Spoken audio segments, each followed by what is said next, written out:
নমস্কার, মনের জেল ব্লকে আরো একটি নতুন পর্বে সবাইকে স্বাগত। ছুটি হয়ে গেল? হ্যাঁ, আমি তোমার জন্য অপেক্ষা করছিলাম। চলো।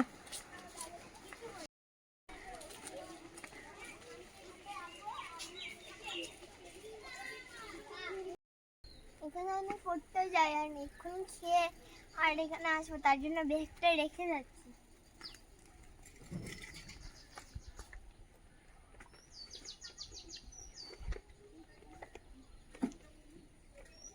আন্টি 4টের সময় উঠবে, তখন ঘরে রেখে দেবে ব্যাগটা।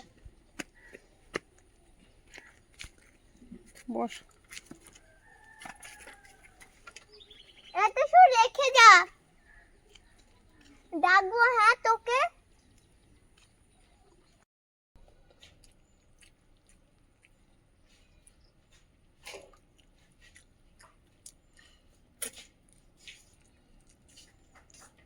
কচু দিয়ে আর হাইব্রিড ম্যাঙ্গোর মাছ রান্না করেছে, আমার পছন্দের খাবার, খুব ভালো লেগেছে লেবু দিয়ে খেতে।